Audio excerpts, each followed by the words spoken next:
I'm Melanie, 32 years old, and I never thought I'd be sharing this story. When I married Thomas from the prestigious Carter family, I entered a world where your last name and connections matter more than your character. The day my husband told me I was too plain for his wealthy colleagues was the day something shifted inside me. I decided that if I wasn't elegant enough for his world, I'd simply buy it. If you're watching this from somewhere around the world, drop a comment below and let me know. Don't forget to like and subscribe if you've ever been underestimated. Now let me tell you how I turned the tables. I grew up in a modest household in Braintree, a small town outside Boston. My parents worked hard, Dad as a high school physics teacher and Mum as a nurse at the local hospital. We weren't poor, but we certainly weren't rich. Every purchase was carefully considered, every splurge planned months in advance. My parents instilled in me the values of hard work, education, and financial responsibility from an early age. Money doesn't grow on trees, Melanie, my father would say whenever I asked for something frivolous. By the time I was 10, I had a savings account where I deposited birthday money and earnings from summer jobs, while other kids spent their allowance on candy and toys. I was already thinking about college funds and future security. I excelled academically, earning a scholarship to Boston University, where I majored in finance. After graduation, I landed a job as a financial analyst at Garrison & Associates, a respectable mid-tier firm in downtown Boston.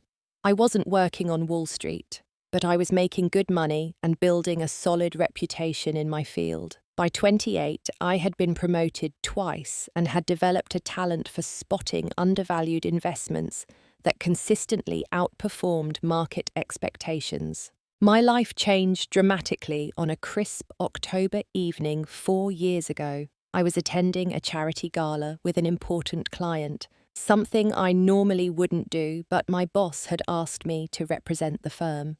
The venue was opulent, all crystal chandeliers and marble floors. I felt slightly out of place in my department store cocktail dress, but I held my head high as I circulated through the crowd, making polite conversation. That's when I first saw Thomas Carter. Tall, impeccably dressed in a tuxedo that probably cost more than my monthly salary, with perfectly styled dark hair and a smile that could charm anyone. He was handsome in that polished old money way, like he'd stepped out of a Ralph Lauren advertisement. When our eyes met across the room, I quickly looked away, assuming someone like him wouldn't give me a second glance. To my surprise, he approached me minutes later, introducing himself with a glass of champagne in hand. "I don't believe we've met." "Thomas Carter," he said, his voice smooth and confident. When I told him my name and that I worked for Garrison & Associates, I expected his interest to wane. Instead, he seemed intrigued. A financial analyst, that's refreshing. Most women I meet at these events just want to talk about their latest shopping expedition or charity committee. He leaned in closer. "Tell me, what do you think about the recent shift in emerging markets?" For the next hour, we discussed finance, global economics, and investment strategies. He seemed genuinely impressed by my knowledge and insights. By the end of the evening, he had asked for my number, and I left the gala feeling like Cinderella after the ball. Our courtship was a whirlwind. Thomas took me to restaurants where the menus had no prices, to exclusive jazz clubs where staff greeted him by name, to weekend getaways on private islands. He introduced me to a world I had only glimpsed from afar, and he seemed to adore showing it to me. What captivated me most was how he claimed to love my refreshing authenticity and unpretentious intelligence. "You're not like the women I usually date," he would say, as if this were the highest compliment. "You have substance. You're real." I was flattered and admittedly a bit enchanted by the glamour of his lifestyle, but I was also practical enough to see the potential issues. Thomas came from old Boston money. His family had been wealthy since the 1800s. He had attended Phillips Exeter Academy and Harvard, and now worked at his family's prestigious investment firm, Carter Holdings. Our backgrounds couldn't have been more different. When he proposed just 8 months after we met, I hesitated. "Are you sure your family will accept me?" I asked, twisting the enormous diamond ring he had just placed on my finger. Thomas kissed my forehead. "They'll love you because I love you, and even if they don't, it doesn't matter. I make my own decisions." I should have paid more attention to the warning signs, his mother's icy reception when we announced our engagement, the subtle looks exchanged between his friends, when they thought I wasn't watching the way conversations sometimes halted when I joined a group. But I was in love and optimistic. I believed that love would bridge our differences. Our wedding was held at the Carter family estate in the Berkshires, a lavish affair with 400 guests, most of whom I had never met.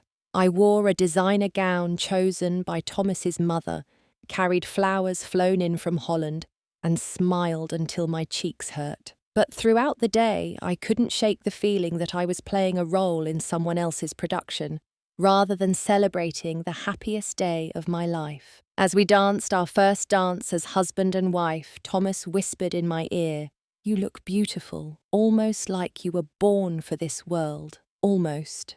That word would come to haunt me more than I could have imagined at the time. The first year of our marriage was generally happy despite the occasional awkward moment when our different backgrounds became apparent. I couldn't tell a Monet from a Manet, didn't know which fork to use for the fish course, and once mistakenly referred to Thomas's second cousin as his aunt at a family gathering.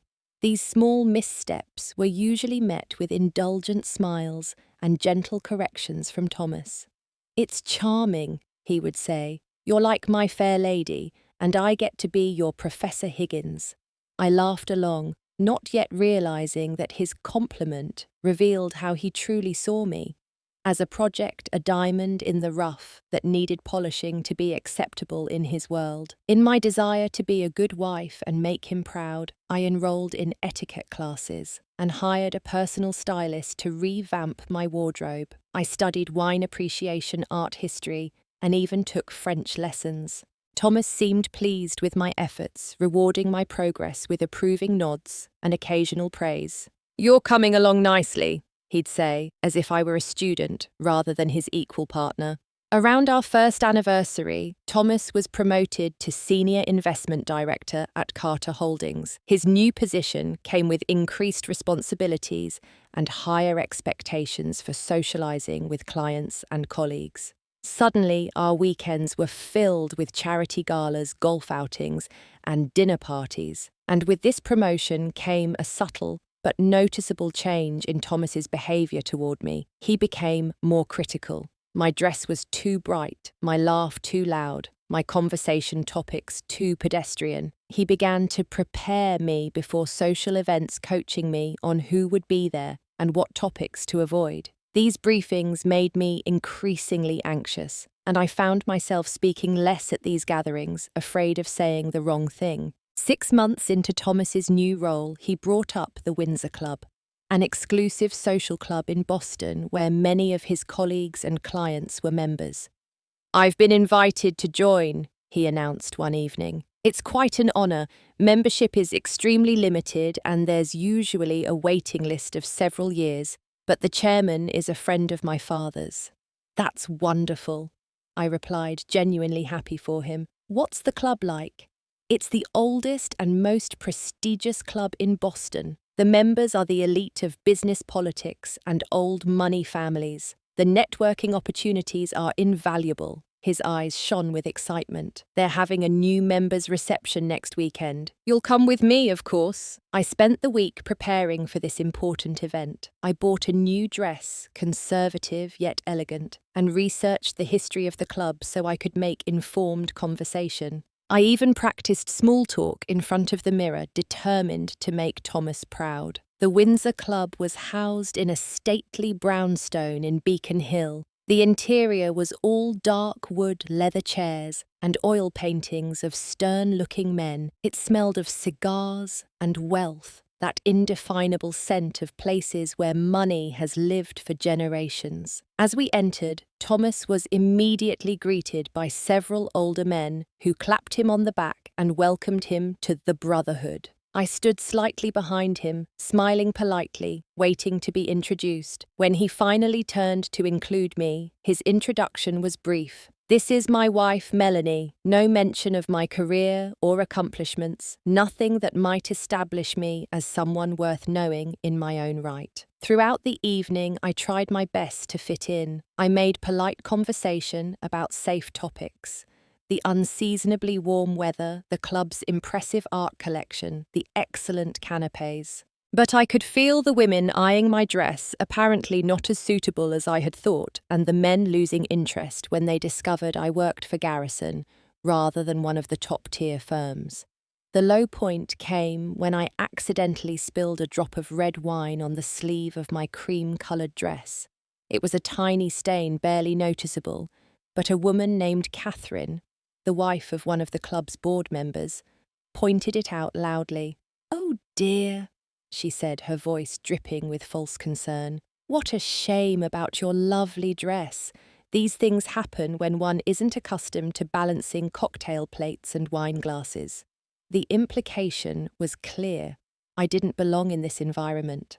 I lacked the grace and poise that came naturally to women of their social standing.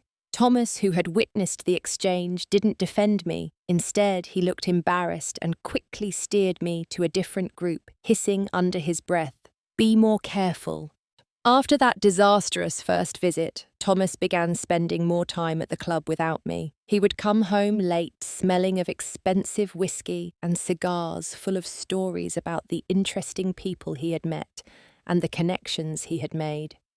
I was excluded from this important part of his life, and we began to grow apart. Meanwhile, my own career was flourishing. I had developed a new investment strategy that had attracted several high-net-worth clients to our firm. My boss had mentioned the possibility of a partnership in the near future, but when I shared these successes with Thomas, he would respond with patronizing comments like, "That's cute," or "You got lucky with that one." It was becoming increasingly clear that while Thomas had initially been attracted to my intelligence and competence, he now saw these qualities as threatening or inappropriate. He wanted a wife who would be decorative and supportive, not one with ambitions and achievements of her own. The more successful I became professionally, the more Thomas criticized me personally. My confidence at work remained strong, but at home I began to doubt myself. Was my accent really too common? Did I truly lack the refinement necessary for his world? Should I try harder to become what he wanted? The breaking point came 3 months ago. Thomas's firm was courting a group of potential clients, old money Europeans with enormous portfolios to invest. The initial meetings had gone well, and the clients had suggested dinner at the Windsor Club to continue the discussions. Thomas was eager to close the deal, knowing it would put him in line for a partnership at Carter Holdings. In the days leading up to the dinner, Thomas was increasingly on edge. He questioned everything about my preparations, my dress choice, a conservative black Chanel. I had splurged on my planned conversation topics, even how I intended to style my hair.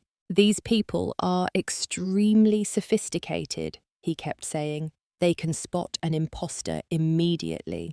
I spent hours preparing, researching the clients' backgrounds and business interests, practicing my French pronunciation, even having a trial run of my hairstyle. The morning of the dinner, I laid out everything in our bedroom. My dress shoes, jewellery, all chosen to be elegant but understated. Thomas came in as I was reviewing my notes on the clients. He looked at my preparations and frowned. "What are you doing?" he asked, his voice unnaturally tight. "Going over some information about the clients," I replied, not looking up. I thought it would be helpful to know about their previous investments and interests. Thomas was silent for a long moment. When I finally looked up, his expression was cold in a way I had never seen before. "You're not coming," he said flatly. I blinked, sure I had misheard. "What? You're not coming to the dinner?" His voice was firm, brooking no argument. "But I've been preparing all week. My dress, the research. It won't be enough." He ran a hand through his perfectly styled hair. "Look, Melanie, I can't risk this deal. These clients, they're from a different world. They have expectations. I understand that. That's why I've been preparing so carefully. No, you don't understand. His voice rose slightly. You can study and prepare all you want, but you can't change who you are, where you come from. I felt as if he had slapped me. What exactly does that mean? Thomas sighed, looking at me with a mixture of frustration and pity that made my stomach churn. Don't embarrass me. You're too plain for my wealthy colleagues. Stay in your lane, he said, his words precise and cutting. Some people just don't fit in certain circles, and pretending otherwise only makes everyone uncomfortable. I stood there stunned into silence. The casual cruelty of his words, the dismissal of everything I was and had worked to become, left me breathless. In that moment, I saw with perfect clarity what he truly thought of me, not a partner, not an equal, but an embarrassing necessity to be hidden away when inconvenient. I see, I said quietly, if that's what you think is best. Relief washed over his face. He hadn't expected me to acquiesce so easily. It is, he confirmed, straightening his tie. I'm glad you understand. I understand perfectly, I replied, my voice steady, despite the storm raging inside me. Thomas nodded, satisfied with my apparent submission. I'll be home late. Don't wait up. After he left, I sat on the edge of our bed, my carefully chosen outfit mocking me from its display. Tears came hot and bitter streaming down my face, as 3 years of subtle insults, condescending comments, and growing disrespect crystallized into this single, unbearable truth: my husband was ashamed of me. I cried until I had no tears left, until the initial shock and hurt had burned away, leaving something harder and colder in their place. As I wiped my eyes, my gaze fell on the framed awards and certificates on my office wall. Tangible proof of my intelligence and capability. Who was Thomas to decide my worth? The phone rang, cutting through my thoughts. It was my grandmother calling for our weekly chat. I almost didn't answer, not wanting her to hear the rawness in my voice, but something compelled me to pick up. Melanie, is that you, sweetheart? You sound strange, she said, her voice warm with concern. The dam broke, and I found myself telling her everything, the years of trying to fit in Thomas's criticism, and finally his devastating words that morning. When I finished, there was silence on the line. Then my grandmother spoke, her voice stronger than I had heard it in years. Melanie Alexandra Peterson, she said, using my full name as she had when I was a child needing guidance. You listen to me. I didn't raise your mother to raise a daughter who would let any man, no matter how rich or well-connected, make her feel less than. And your mother didn't raise you to shrink yourself to make someone else comfortable. But, Grandma, what if he's right? What if I'm just not cut out for his world? Then it's his world that's lacking, not you, she replied firmly. You're a brilliant, successful woman with more class in your little finger than most people have in their entire bodies.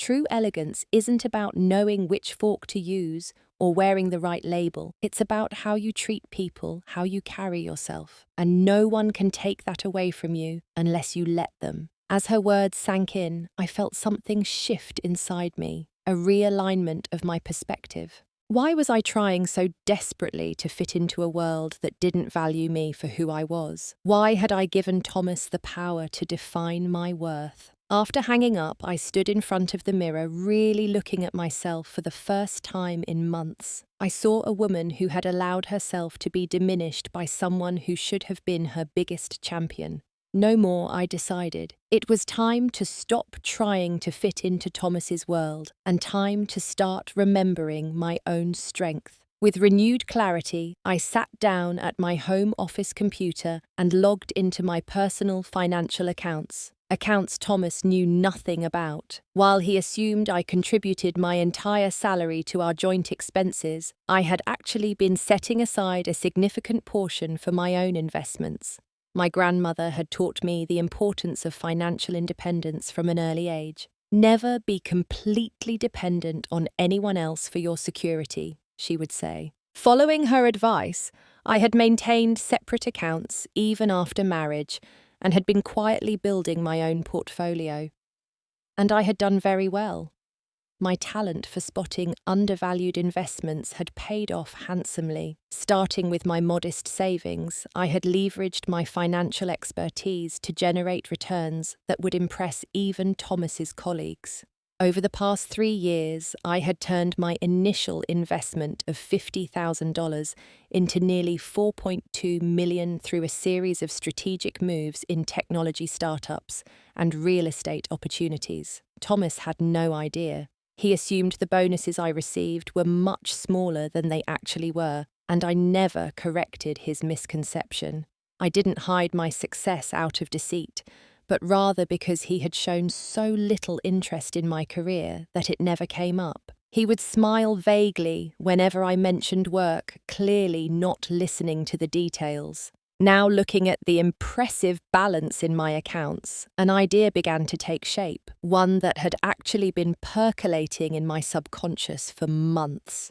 2 weeks earlier, while researching investment opportunities, I had come across an interesting piece of news. The Windsor Club, despite its prestigious appearance, was experiencing financial difficulties. Years of mismanagement, declining membership among younger wealthy professionals, and an expensive renovation gone over budget had left the club in a precarious position. They were quietly seeking investors to inject capital in exchange for shares in the ownership. At the time, I had filed this information away as merely interesting. Now it seemed like an opportunity. I placed a call to Julian Winters, a former client who had moved to a firm specializing in business acquisitions. Julian had always respected my financial acumen and had once suggested I join his team. "Julian, it's Melanie Carter. I have a proposition for you," I said when he answered. "Melanie, great to hear from you. What can I do for you? I'm interested in acquiring a controlling interest in a certain club in Boston. I'll need to establish a shell company to keep my identity private during the process. Can you help with that?" Julian's interest was piqued. "Absolutely. Which establishment are we talking about?" "The Windsor Club." There was a pause on the line. "The Windsor, that's ambitious. Are you sure about this?" "Very sure," I replied, a new confidence in my voice. "Can you set up a meeting with their board?" Over the next few days, Julian worked his magic setting up a shell company called Phoenix Ventures with me as the anonymous principal investor. He arranged a meeting with the Windsor Club's board of directors, presenting me as a financial consultant representing wealthy investors interested in saving the club. Walking into the boardroom was intimidating. 7 older men in expensive suits, all looking skeptical about taking financial advice from a woman. But this was my territory. When it came to numbers and strategy, I was in my element. For 2 hours, I walked them through their financial missteps, identified opportunities for increasing revenue without compromising exclusivity, and presented a clear path to returning the club to profitability within 18 months. By the end of the presentation, skepticism had turned to respect, and they were practically begging Phoenix Ventures to invest. "We'll need controlling interest," I stated firmly, "at least 60% ownership, and we'll want 2 seats on the board with veto power over major decisions." There was some negotiation, but their position was weak, and they knew it. Within a week, they had accepted our terms. The day of Thomas's important client dinner, exactly 1 week after he had told me to stay in my lane, I signed the final papers, transferring ownership of the Windsor Club to Phoenix Ventures, with myself as the majority shareholder. That evening, I dressed with particular care. Not in the conservative black dress I had initially planned, but in a bold red power suit that I had purchased but never had the courage to wear. I styled my hair in a sleek chignon, applied flawless makeup, and put on the diamond earrings my grandmother had given me for graduation. Looking in the mirror, I saw not the plain woman Thomas had dismissed, but a powerful businesswoman about to reclaim her dignity. The final touch was a small golden pin on my lapel.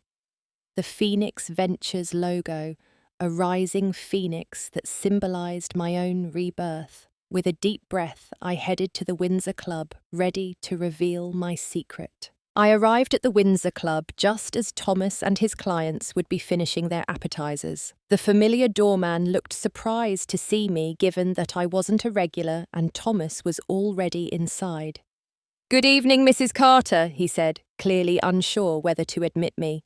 "Good evening, William," I replied, having made a point of learning his name during previous visits. "I'll be joining my husband and his guests." Still hesitant, William reached for the house phone, presumably to check with Thomas. I stopped him with a gentle touch on his arm. "That won't be necessary. I believe Mr. Harrington is expecting me." Mr. Harrington was the club manager who had been present during all our negotiations. As if on cue, Harrington himself appeared in the lobby, his expression changing from polite inquiry to recognition. "Ms. Peterson, we weren't expecting you until tomorrow's board meeting."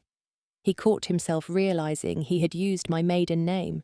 "I mean Mrs. Carter." I smiled warmly. "Either is fine, Mr. Harrington. I decided to come by this evening to get a feel for the club's dinner service. My husband is hosting some important clients, and I thought it would be a good opportunity to observe." Harrington straightened suddenly, very attentive. "Of course, please allow me to escort you personally." William's eyes widened slightly at this deferential treatment from the usually formal manager. I could see him trying to puzzle out what was happening. As we walked through the club, I noticed subtle differences in how the staff treated me. Instead of the polite but dismissive attitude I had experienced before, there were respectful nods and attentive service. Word had clearly spread that I was associated with the new ownership. Harrington led me toward the private dining room where Thomas was entertaining his clients. Through the partially open door, I could see them. Thomas at the head of the table, gesturing animatedly as he spoke to 3 elegantly dressed couples. Everyone had wine glasses and plates of the club's famous steak in front of them. The scene of exclusivity and privilege was exactly what Thomas had wanted to shield from my plain influence. "Would you like me to announce you?" Harrington asked. "No need," I replied. "I'd prefer to join them quietly." I entered the room with measured steps, my head held high. Thomas was in the middle of a story, his back partially to the door, so he didn't immediately notice me. One of the clients, a distinguished-looking man with silver hair, glanced up first, his expression curious. Thomas, noticing the shift in attention, turned. When he saw me, his face went through a rapid series of expressions: surprise, confusion, and then barely concealed anger. "Melanie," he said, his voice tight with forced pleasantry. What an unexpected surprise. He rose partially from his seat, clearly hoping to intercept me before I reached the table. I could read his thoughts plainly. How dare she disobey me? What is she doing here? How can I get rid of her without causing a scene? Before he could reach me, Harrington stepped forward. "Mr. Carter, your wife was just giving me some excellent suggestions for improving our service," he said. "Ms. Peterson, excuse me, Mrs. Carter, has quite an eye for operational efficiency." Thomas froze his expression now, one of total confusion. Why was the notoriously haughty club manager speaking about his wife with such respect? Taking advantage of his momentary speechlessness, I stepped forward and extended my hand to the silver-haired man. "You must be Mr. Lefebvre. I'm Melanie Carter. I've been looking forward to meeting you. Your work with sustainable investment in emerging markets is groundbreaking." Mr. Lefebvre stood and took my hand, clearly impressed that I knew about his work. "The pleasure is mine, Mrs. Carter. Your husband didn't mention you would be joining us." "It was a last-minute decision," I replied smoothly. "I hope you don't mind." "Not at all," said Mrs. Lefebvre, smiling warmly. "It's refreshing to have another woman at the table. These business dinners can become quite male-dominated." Thomas had recovered enough to pull out a chair for me, his movements stiff. "Darling, I thought you weren't feeling well earlier," he said, an edge to his voice. "I'm feeling much better now," I replied, taking the seat. "In fact, I've had quite a productive day." As I settled in, Harrington hovered nearby. "Mrs. Carter, shall I have the kitchen prepare your usual?" This was a nice touch, implying that I was a regular at the club, familiar enough to have a usual order. "That would be lovely, thank you," I responded, as if this were completely normal. Thomas was looking increasingly bewildered. This was not how the club staff typically treated members' wives, especially one they had rarely seen before. The conversation resumed with Mr. Lefebvre asking Thomas about Carter Holdings's approach to certain European markets.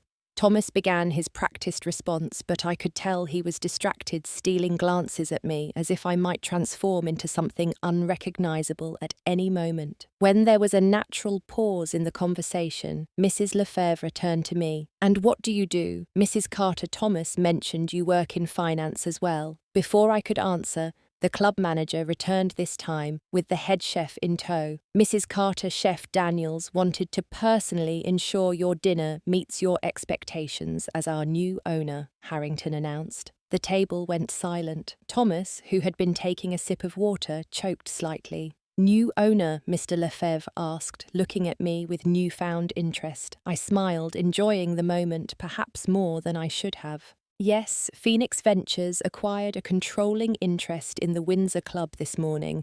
I represent the principal investors." Thomas's face had drained of all colour. His clients, however, were clearly impressed. "That's remarkable," said Mr. Lefebvre. "The Windsor is an institution. What prompted the acquisition?" "We saw untapped potential," I replied, slipping easily into the language of business that was my true native tongue. "The club has an exceptional foundation, but needed fresh vision to adapt to changing demographics among the ultra-wealthy. Our analysis suggests we can increase membership value while expanding selective access to include more diverse leaders in finance technology and international business." For the next half hour, I found myself the centre of attention as the Lefebvres and their companions peppered me with questions about my vision for the club, my background in finance, and my thoughts on various investment trends. I spoke confidently, demonstrating a depth of knowledge that clearly surprised them, and Thomas. As dessert was served, Mr. Lefebvre turned to Thomas. "You have quite a remarkable wife, Carter. Why have you been keeping her hidden from us? Her insights on the Asian markets alone would have been worth hearing much sooner." Thomas attempted a smile that looked more like a grimace. "Melanie is indeed full of surprises." "Speaking of which," Mr. Lefebvre continued, turning back to me, "we should discuss the possibility of Carter Holdings managing some investments for the club under its new ownership, though perhaps—" He glanced at Thomas, then back at me, a knowing twinkle in his eye. "Perhaps we should speak directly with you about that." By the end of the dinner, it was clear that the clients were more interested in working with me than with Thomas. They exchanged cards with me, made plans for follow-up meetings, and barely acknowledged Thomas as they said their goodbyes. As we walked to our car in silence, I could feel Thomas's anger and confusion radiating from him in waves. He didn't speak until we were inside with the doors closed. "What the hell was that?"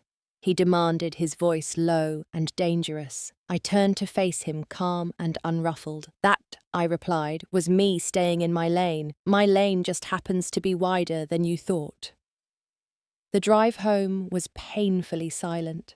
Thomas gripped the steering wheel so tightly, his knuckles turned white, his jaw clenched in barely controlled fury. I sat beside him, a strange calm having settled over me. The secret was out, and with it the burden of trying to be someone I wasn't. As soon as we entered our penthouse apartment, Thomas exploded. "How could you do this to me?" he shouted, throwing his keys onto the marble countertop with a clatter. "You deliberately humiliated me in front of important clients." "Humiliated you?" I replied, my voice steady. "By being competent, by demonstrating knowledge about their business interests, by securing their attention when you couldn't, by going behind my back." Thomas's face was flushed with anger. "Buying the club. Where did you even get that kind of money? Are you in some kind of trouble? Did you do something illegal?"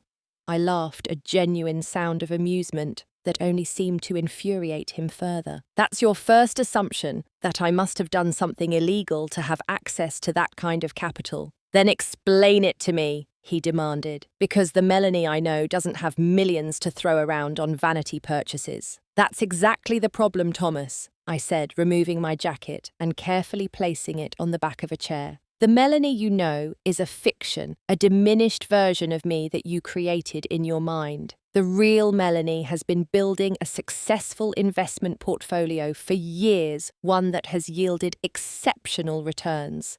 The real Melanie is actually quite good at her job, despite your dismissal of her accomplishments as cute or lucky. Thomas shook his head in disbelief. So, what this was all some elaborate revenge scheme, because I didn't want you at one dinner. This wasn't about revenge, I clarified. The opportunity to invest in the club presented itself weeks ago, and I recognized it as a sound business decision.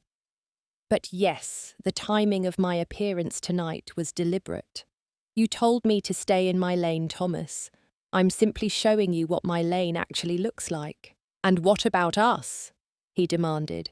Did you consider what this would do to our marriage, to my standing at the club? Did you consider what your words would do to me? I countered.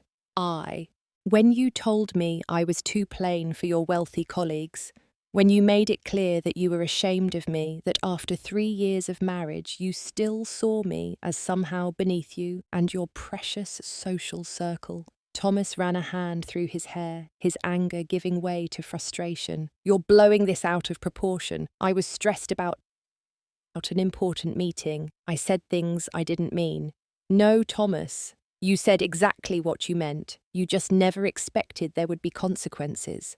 He tried a different approach, his voice softening. Melanie, be reasonable. Let's just take a step back. Whatever point you were trying to make, you've made it. We can talk about selling your stake in the club, getting back to normal. Normal, I interrupted. You mean getting back to me trying desperately to fit into a mold you created, while you continue to belittle my achievements and background. That's not normal, Thomas. That's dysfunction, and I'm done with it. What are you saying? Alarm crept into his voice. I'm saying that things need to change. Fundamentally, either we rebuild this marriage as true partners, equals in every sense, or we don't have a marriage at all. Thomas stared at me, as if seeing me for the first time. Are you threatening to divorce me? I'm stating a fact, I replied calmly. I won't live as a second-class citizen in my own marriage anymore. The choice is yours. Accept me for who I actually am, a smart, capable woman with her own accomplishments and strengths, or we go our separate ways. You can't be serious, he scoffed. You'd throw away everything we've built over one bad day. No, Thomas. I'm considering throwing it away over 3 years of subtle and not so subtle degradation, over a pattern of behaviour that reveals how you truly see me, and frankly, I deserve better.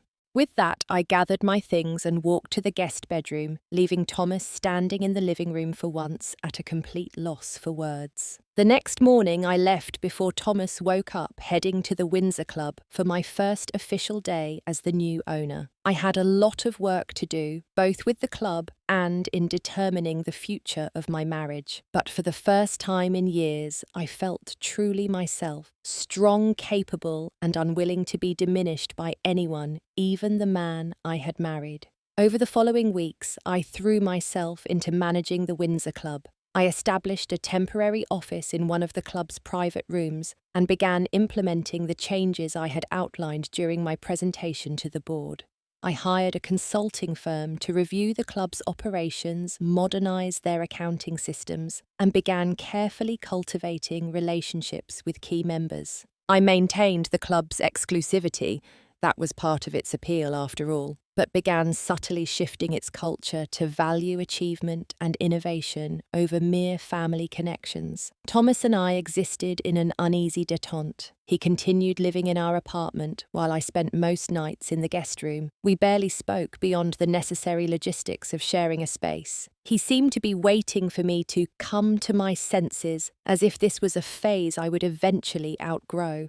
What surprised me most during this period was the reaction from Thomas's colleagues and friends. Rather than closing ranks against me, many of them seemed genuinely impressed by my business acumen. Several senior members of the Windsor Club sought me out for investment advice or to discuss potential partnerships. The very people Thomas thought would reject me for being too plain now viewed me as a peer. perhaps even someone to be reckoned with. Thomas's mother, Catherine Carter, summoned me to tea about 2 weeks after the incident. I expected a dressing down for embarrassing her son, but instead found her regarding me with newfound respect. "You're not at all what I thought you were," she said, studying me over the rim of her teacup. "I know," I replied simply. "Thomas always presented you as this simple girl he was generously introducing to our world." She set down her cup with a decisive click. "But you've been playing chess while he thought you were playing checkers, haven't you?" I couldn't help but smile at her unexpected insight. "I wasn't playing any games, Catherine.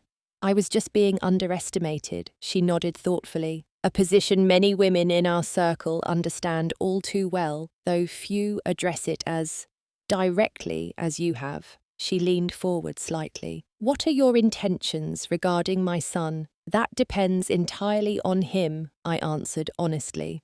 "I love Thomas, but I won't be the wife he thought he married, decorative, deferential, and desperate for approval. If he wants a partner, a true equal, then there might be a way forward for us. If not..." Catherine surprised me by reaching across the table and patting my hand. "Good for you, my dear. It's about time someone challenged that boy. He's had everything handed to him his whole life. Perhaps losing you will finally teach him something valuable." Meanwhile, the club was thriving under my leadership. Membership inquiries increased particularly from successful women and people from diverse backgrounds who had previously felt unwelcome in the old guard environment.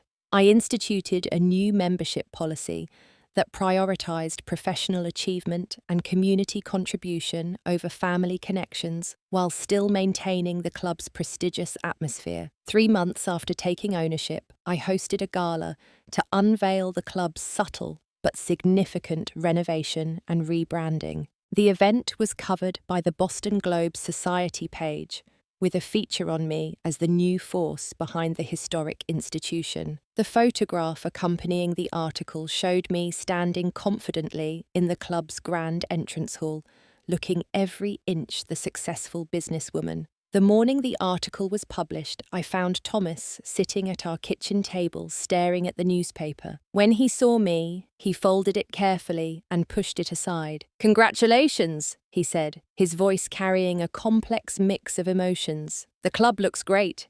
Better than it has in years, everyone says." "Thank you," I replied, surprised by the genuine compliment. He gestured to the chair across from him. "Can we talk, really talk?" I nodded and sat down, bracing myself for another argument, or perhaps a renewed attempt to reclaim the upper hand. Instead, Thomas looked at me with an openness I hadn't seen in a long time. "I've been doing a lot of thinking," he began, his fingers nervously tapping the table, "about us, about how we got here, and about what you said that night." "And," I prompted when he fell silent. "And you were right."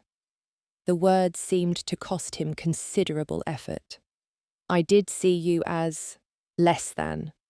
Not because you are, but because of my own insecurities and the values I was raised with. It was easier to feel superior to you than to acknowledge that maybe the things my family values aren't the only things that matter." I remained silent, waiting for him to continue. "I've been seeing a therapist," he admitted, looking slightly embarrassed. "She's helping me understand why I felt the need to control you, to mold you into something that fit my preconceptions, and why I felt so threatened when you showed your true capabilities." This was unexpected.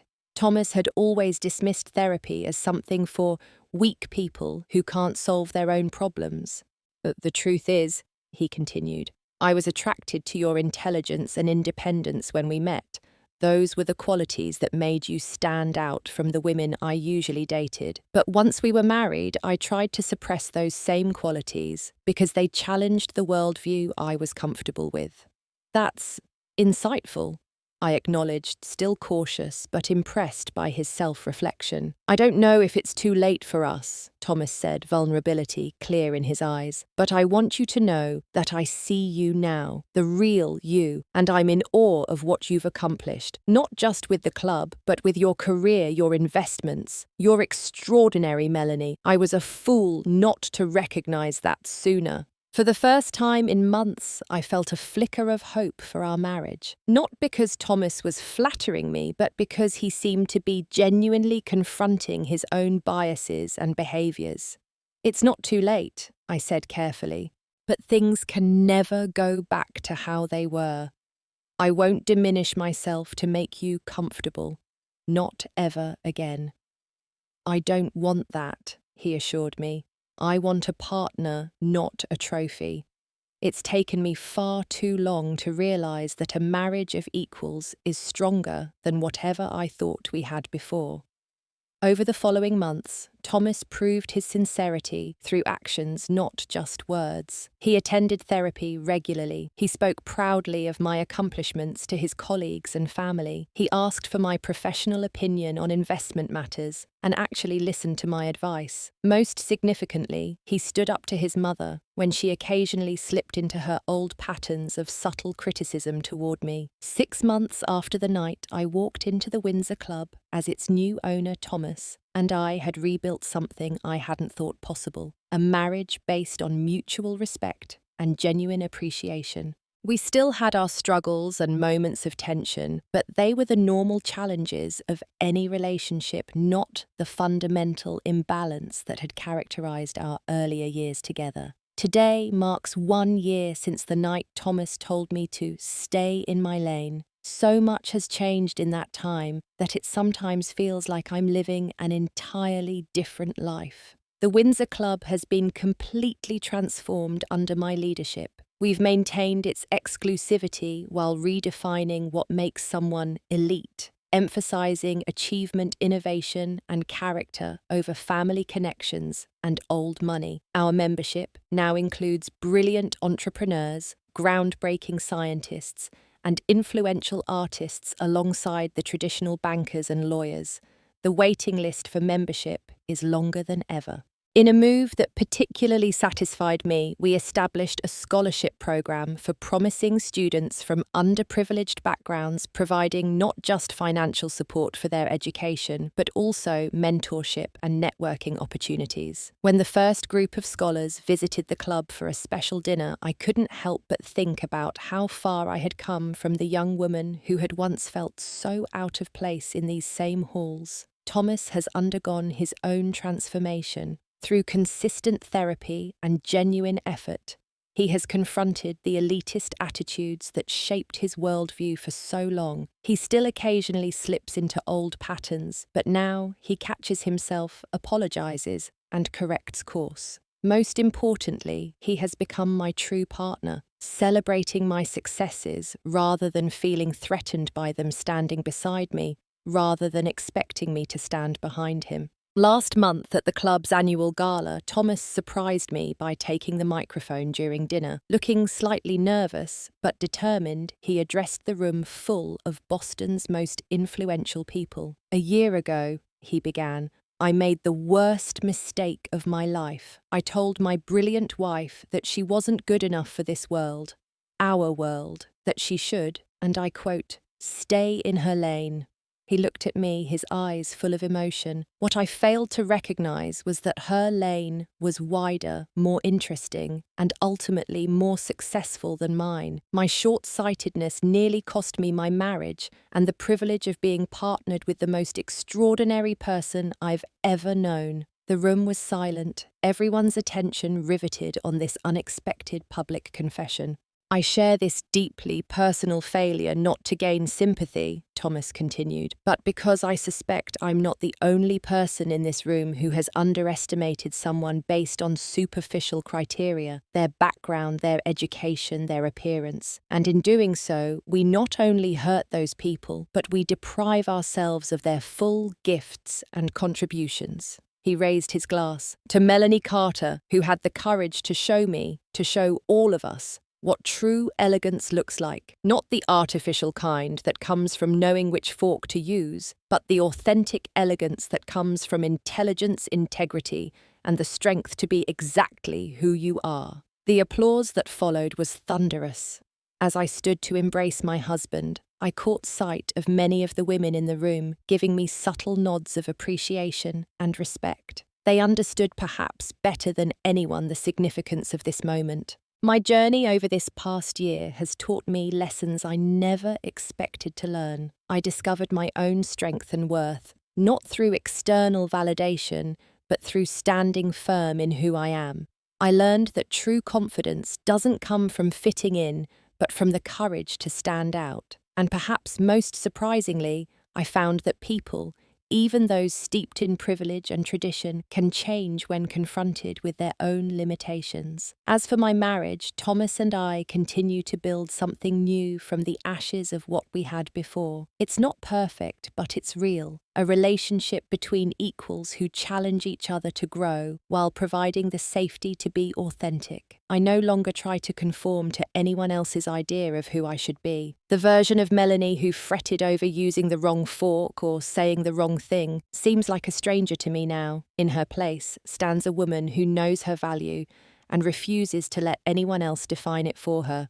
My grandmother, whose wisdom helped me find my way during my darkest moment, loves to remind me of her favourite saying, "Never shrink yourself to fit into spaces too small for you. Instead, build spaces worthy of your true size." That's exactly what I've done at the Windsor Club, in my marriage, and in my life. Have you ever been told to stay in your lane or felt that you weren't enough for someone else's world? How did you respond? Share your story in the comments below. And if this journey resonated with you, please like, subscribe, and share it with someone who might need a reminder of their own worth. Thank you for listening, and remember, true elegance isn't about fitting in, it's about having the courage to stand out exactly as you are.